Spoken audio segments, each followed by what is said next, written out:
Welcome to yet another edition of Rep Your Hood right here on Msanza TV, channel 93 on a Top Star. They call me Teejay Zambia, aka the Product Son. If it's your first time getting to join us, let me let you know what Rep Your Hood is all about. This is a show that lets us get into your neighborhood. Of course, get to speak to people that are inspirational, people that are changing things in those neighborhoods. And yes, we give you people, that are dealing in business, entertainment, fashionistas, as long as the game changers in inspiring the neighborhoods. Talking about that, today we're looking at someone that's been a pioneer in Mazabuka. Yes, we are in Mazabuka, in the sweetest town in the country, in Southern Province. We're talking to someone who's been in the game in Mazabuka for such a long time. And believe me, this man is the manager. Yes, we're talking about Wave FM, getting to know more about Wave FM and getting to know more about the man himself. Join me as we get to meet the man himself.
Okay, right about now, yes, we are back with Rep Your Hood. We just drove across the town of Mazabuka. Yes, all the way from the town central, from our Wave FM. Right about now, we are at Mazabuka Rata.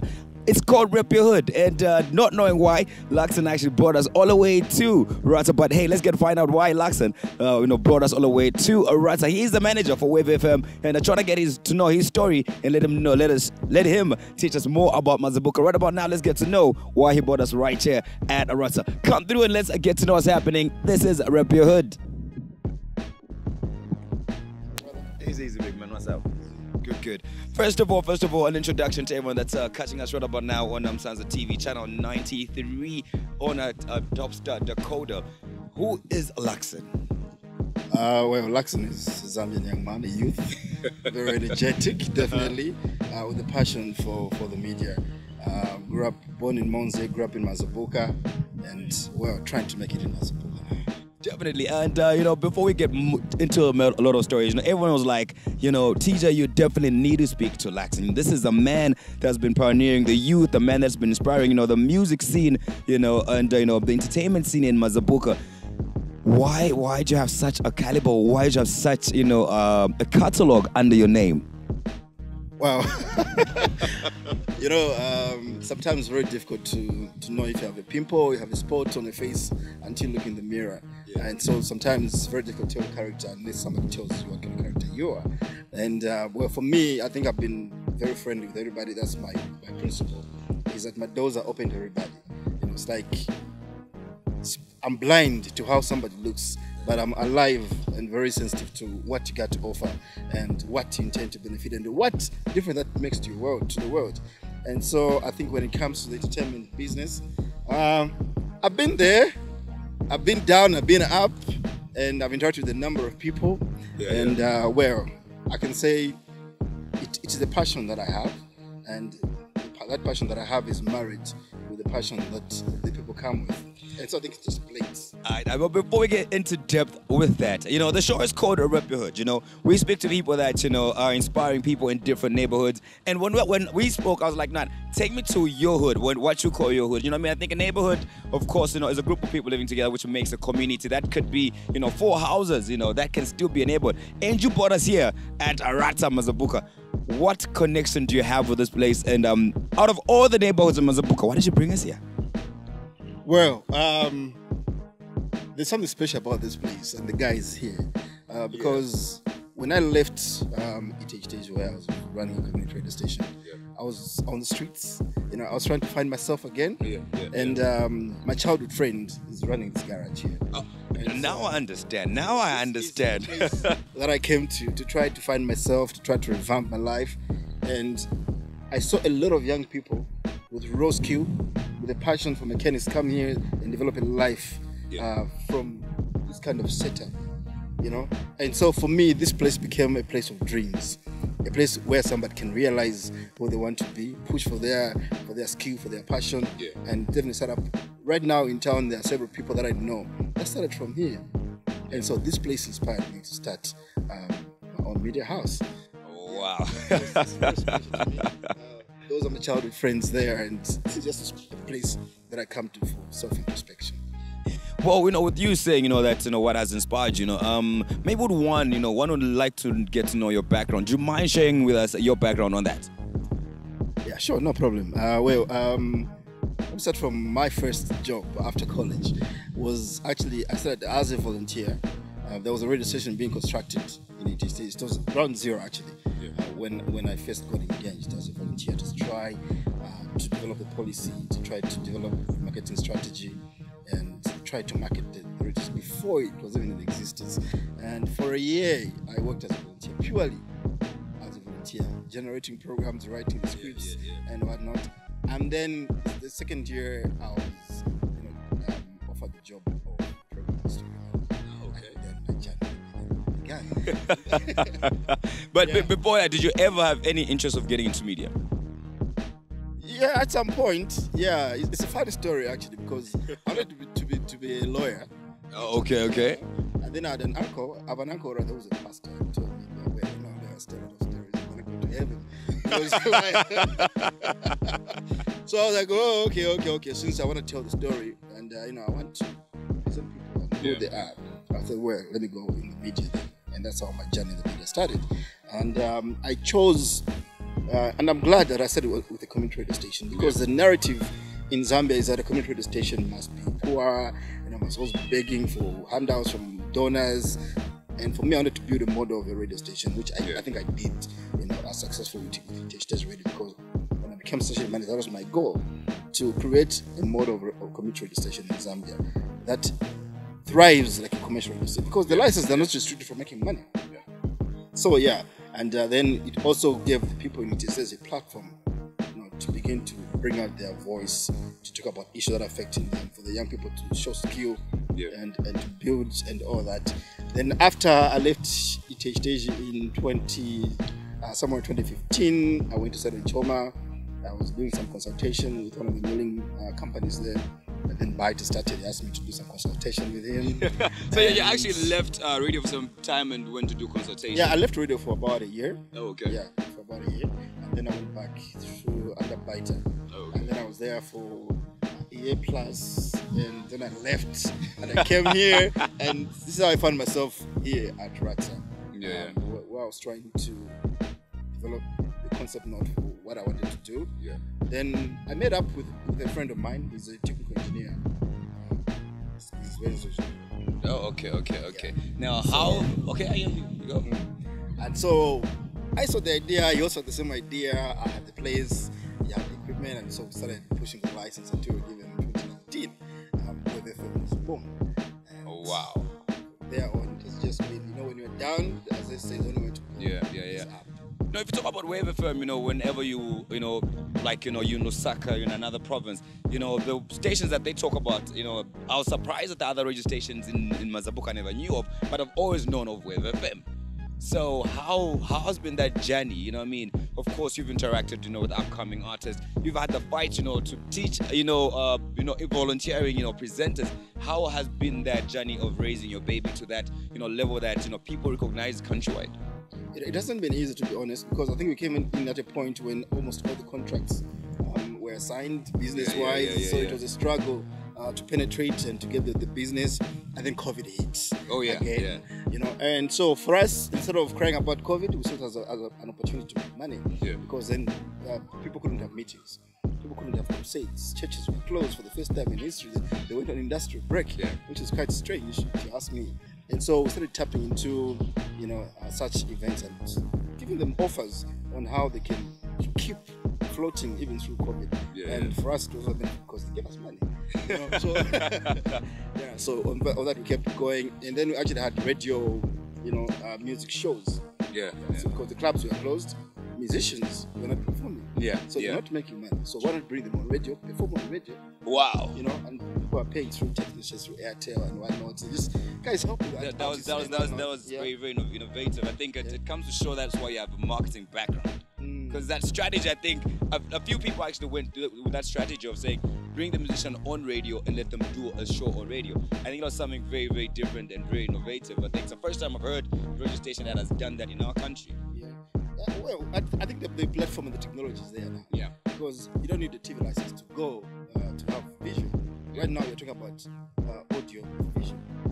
So when an artist is performing and you're live on Facebook, the audience is on Facebook. You know, so the music is kept alive.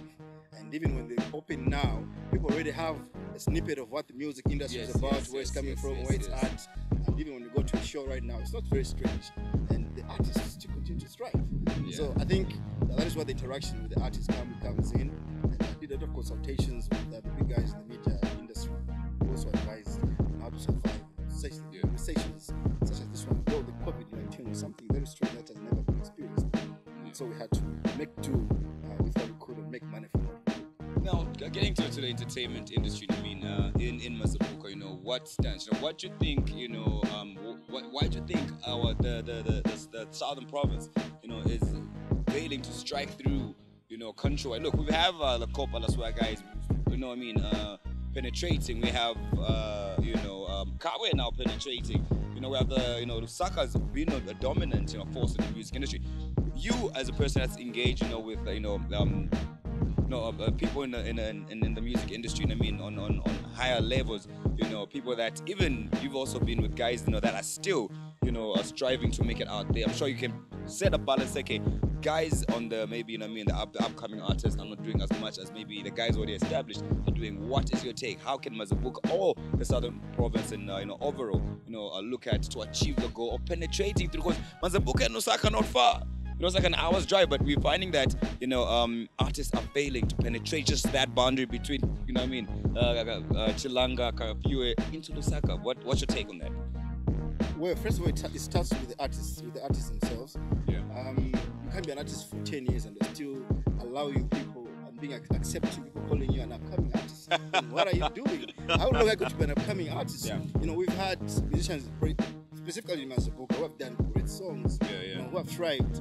But again, every time they want to go on stage, upcoming artists. Why not do your own shows as Mazabuka artists? Begin to break, do a southern province tour and all that. Secondly, I think the media has not done their part in terms of promoting local music.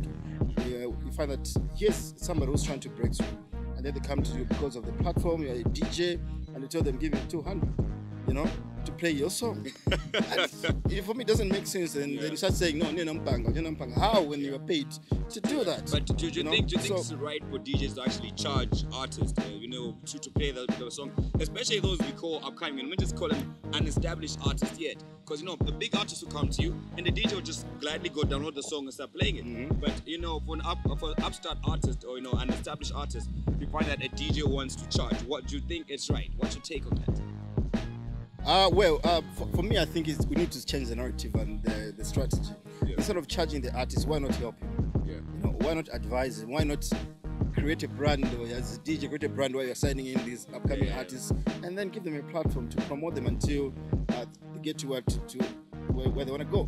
But also, again, as a media house, I think it's alright to charge these upcoming artists because you need to invest in your business. Because being an artist is a business. Because that's where you're surviving from. Yeah. So I think there is also a need to invest in the business, in the videos they do, in the studios they go to, and whatnot. Because most artists do not make money from selling albums; they make money from shows. So that shows you how weak the marketing is in terms. Yeah. And these days, some people are using social media, and I mean, the likes of Facebook, where people are now getting numbers. In Roberto, breaking numbers. Getting an award, from YouTube because of having the most streams and so forth. And those are other avenues people are doing it. And of course, you said if you have good visuals, people would follow. Exactly. You know what I mean? People will stream your music, or on Spotify if you're doing good. A great one, yeah, one. And overall, as you are a Mazabuka person, what hood would you say you represent in Mazabuka? Kaonga. You're a Kaonga man. Why? Kaonga. I grew up there. I spent most of my life in. Tell us what can someone expect us out of the town when they come to Kaonga? Like, I don't want to go chew there. What can I expect? I don't want to get beaten up. Are there nice ladies? That's a trap.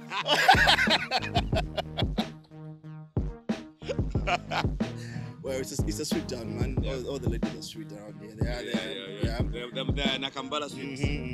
But above all, I think Kaonga is a place which saw a lot of people be who they are. Yeah. I think it became an inspiration for most people because during the colonial days, I think that was a place which was forbidden for blacks to go to, and so you just go there for work.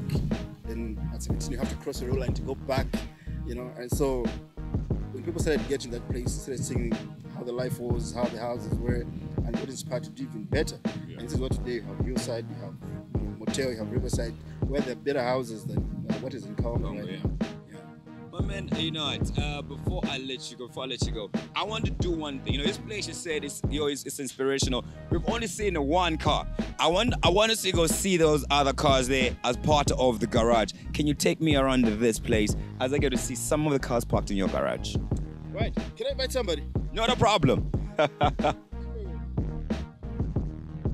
Come with me, of course. This is Rep Your Hood. You know what it means. I'm with Lacksom right here. Of course, part of one of the owners over Wave FM right here in Mazabuka. And he's taking us around the garage, of course. A place that inspires him, a place that helped him pave the way to who he is. And we're getting to look around what is happening at this garage. Join me, come through. Let's go see what's happening inside. Who have a passion for mechanics, but have not really attend tertiary education. Yeah. Access to the fund, and so they come here to try to raise some money to go to college, to do what they gotta do. And he's always been taking them under, his wing, guiding and pushing them to do better. Bajipego, just a minute. First of all, let me get to know more about your garage. Of course, it inspired our man here. What you do, what services do you offer, as a garage? You said you've helped a lot of, youths, that have not finished their education. You've helped them, find means of feeding their families. What services do you offer? I know mechanics, electrical, mechanical, panel beating. It depends on mechanics. Oh yeah. Okay, here, basically here, what we do is we do panel beating. Okay, as you can see from there. Let's go. Not a problem. Let's go. Let's see what happens with this garage. Yeah. We build vehicles. Okay. Yeah. So we go in the compounds, in the villages, buy vehicles with owners. Wow. Okay. So these are some of the cars that you have packed, and are they for clients, or are these I know some are used for scrap metal, some are used for spare parts. Okay. If you can see this one here. This one here. This is ready for spares. Yeah, because we normally have specific brands like Nissan. Yeah, we build Nissan here, so we need something to get spares from. Okay. Even this Pajero is the same thing.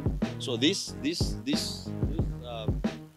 white Pajero Yeah, yeah. It came from this one. Oh, so you actually got the parts from there, and then you put them there. Yes. Oh, okay. So basically, that's what it was for me. We do engines, okay? Complete overhaul of engines. We build them. We do gearboxes. We do motor vehicle recovery. Okay? So, and of course, some modifying. What type? You know, I'm a fan when it comes to cars. So if you talk about modifying, I want my car pimped. And I want those, 18 rims. I want, the cone filter. I want a turbo engine in that. Can you do that? No, and sound system. Don't forget sound system. They say if you go to a club, you have to play loud music in the club. Except the other vehicle, I was going to demonstrate for you. The Yeah, vehicle yeah. has gone out, where we also do the music system. Okay. In interior upholstery. Okay, okay. We do that. So these are some of the guys that you've mentored. Okay. Just say your name. My name is Oscar Chilemo. Oscar Chilemo. And your name is? My name is Bon Junkira. Bon Junkira. My name is Fostangandu. And you are? Riando Mwemba. Liando. Anyone who wants to not shy to be on TV? What is your name? Chims Munyozi. James Mnyozi. And Concord Mwemba. and yourself? Welcome, I've just come to see on what these people are doing here. I've brought my vehicle there. Oh, wonderful. Oh, one customer. Okay, great to know you're part of the family. Well, as you know, we are here at Rata, and of course, our main man Lacksom brought us here. Of course, as he says, this place holds so much, inspirational, memories for him that has kickstarted his, media career, as well as having a media house. And I got to meet, one of the people that he first met in 1991 when he came to Mazabuka, and of course, who's told us his story. And if you are a person that's in Mazabuka, don't look for another place to go fix your car. You've heard, you can get your car pimped here, you can get it sprayed, you can get your engine done right here at Arata in Mazabuka. Man, do remember this is a Rep Your Hood, and you only catch this on channel 93 on Msanza TV. They call me Teejay Zambia, aka the Product Son. You know what that means. Catch me on the next episode as we continue to do what we do best. It is your boy. I'm out.